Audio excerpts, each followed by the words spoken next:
Tadi saya janji menurut ayat ini ada 6 sifat orang yang dapat hidayah. Pertama, memakmurkan masjid dengan pengertian 3: bangun, ramaikan, atur administrasinya, tertib administrasi. 2, man amana billah, akidahnya benar, la ilaha illallah. Kenapa didulukan bangun masjid baru beriman kepada Allah? Karena ternyata ada orang yang bangun masjid tapi tidak beriman kepada Allah. Ini Ustaz Somad ngawur. Mana ada orang bangun masjid tak beriman? Ada. Masjid apa? Masjid untuk kampanye. Kata pepatah Melayu, kalau tak ada berada, takkan tempua bersarang rendah. Burung tempua sarangnya di atas pokok kelapa, tapi kalau sudah padi menguning, dia akan turun ke bawah. Dan itu terjadi di zaman sekarang. Padi menguning itu berapa lama? 5 tahun sekali. Musim-musim kampanye. Orang mulai nyumbang untuk masjid, masuk ke masjid, pakai sorban, pakai peci, pakai koko, pakai sarung, tapi tak sunat. Dan banyak orang terkecoh, disangka ustadz, rupanya KW. Masjid dibangunnya, ustadz tahu dari mana? Masuk SMA, SMS, WhatsApp, datang nanya, ustadz, apa hukumnya si fulan bangun masjid, nyumbang untuk masjid? Saya bilang jangan ambil, karena pasti ada udang di balik pempek. Ada niat di balik itu semua, ada tujuan terselubung, ada kepentingan. Maka jangan datang dia ngasih duit, ambil duitnya, jangan coblos orangnya. Setuju? Ambil duitnya, serahkan ke fakir miskin, anak yatim. Setuju? Tak sama bunyinya macam yang pertama tadi. Makanya prinsip dalam Islam, man amana billah, la ilaha illallah. Saya yakin semua yang datang subuh ini tidak ada tujuan lain, langkah kaki dari rumah, bismillahi tawakkaltu 'alallah, la haula wala quwata illa billah.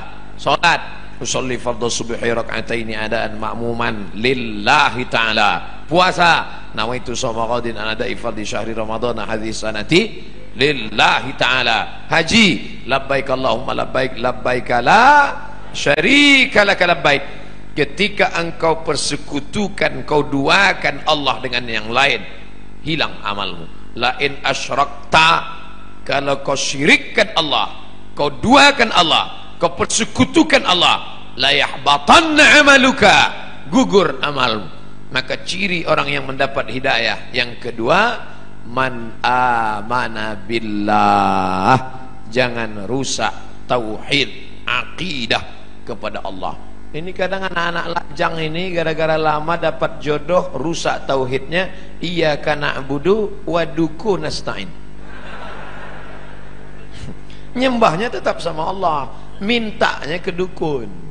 Kata dukun, kalau kau mau cepat dapat jodoh, ambil 7 bunga.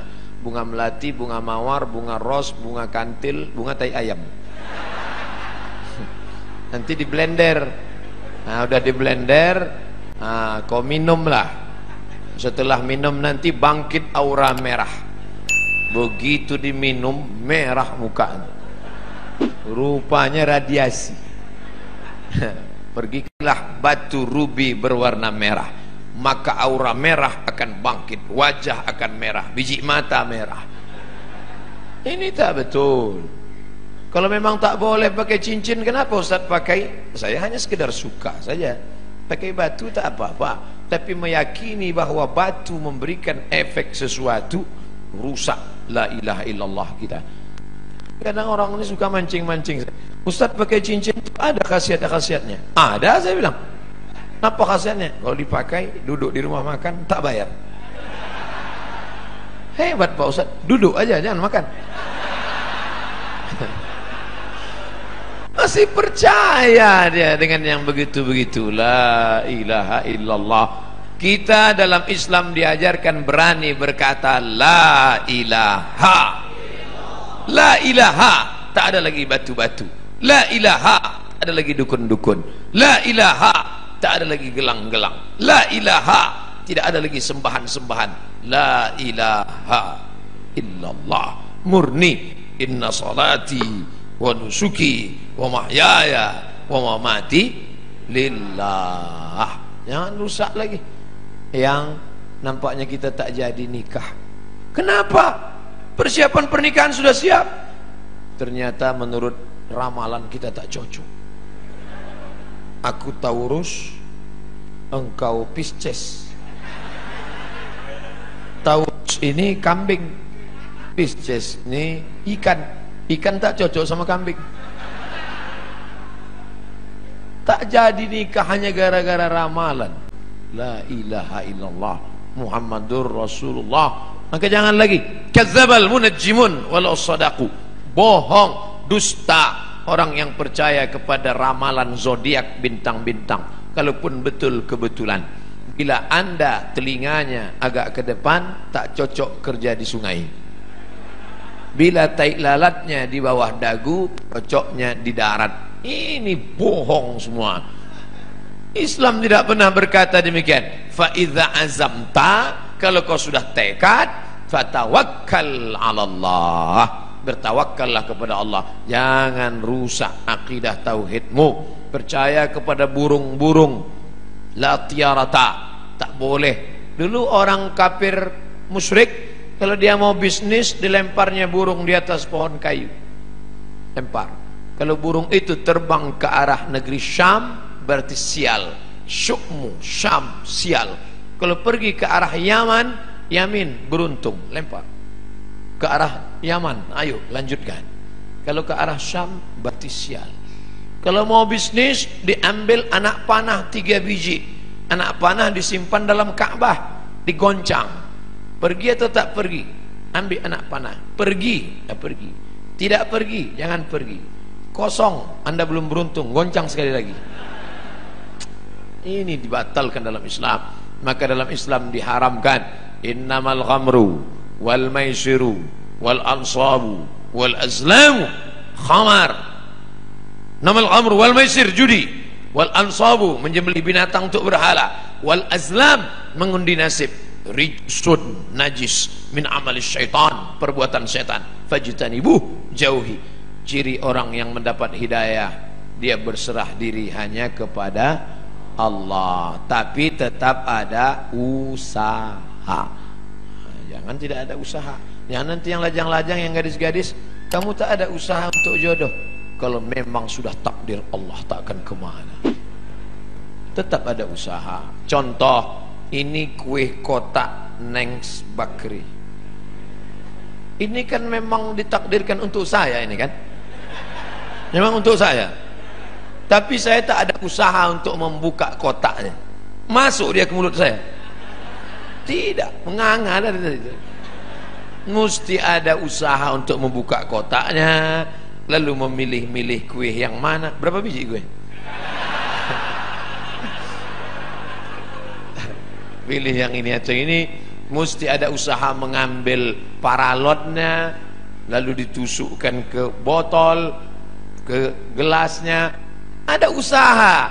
Usaha itu disebut dengan ikhtiar. Itulah ahlus sunnah wal jamaah. Kalau tidak ada usaha, hanya pasrah saja, itu namanya Jabariyah. Orang Jabariyah kata dia tak ada usaha, takdir saja. Bang, abang tak kerja. Kalau memang rezeki kita datang sendiri, adinda, tak usah kerja-kerja. Nanti kalau ada suami ibu macam itu Jabariyah. Kalau gitu ibu tak usah masak.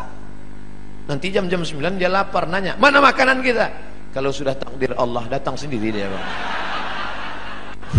Orang gitu mesti gitu membalasnya. Orang Jabariyah ini tak ada usaha sama sekali, diam aja. Nanti tiba-tiba Pak Kapolsek razia, Pret, mana STNK BPKB? Saya serahkan pada Allah.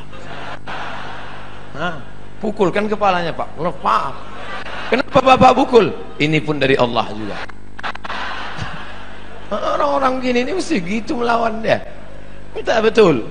Allah kasih kita kudrat, Allah kasih kita iradat, Allah kasih kita sama, Allah kasih kita basar, Allah kasih kita kalam, supaya kita berusaha.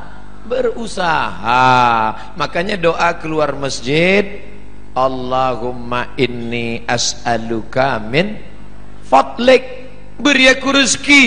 Kenapa keluar masjid minta rezeki? Karena keluar masjid idza qudiyatis shalah, kalau salat sudah dilaksanakan, fantashiru fil ard, bertebaran di atas muka bumi, cari rezeki, wabtaghu min fadlillah, cari karunia Allah.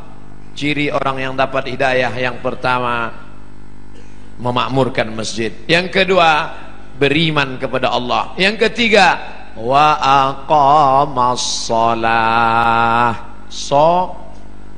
Salat bukan somat. Salat. Mudah-mudahan anak-anak gadis yang rajin salat subuh ini mendapatkan suami yang rajin pula salat subuh. Karena kalau kalian anakku yang sudah solehah, yang sudah cantik, yang sudah rajin salat, tiba-tiba dapat laki tak sembahyang, tak satu dua curhat masuk ke HP saya.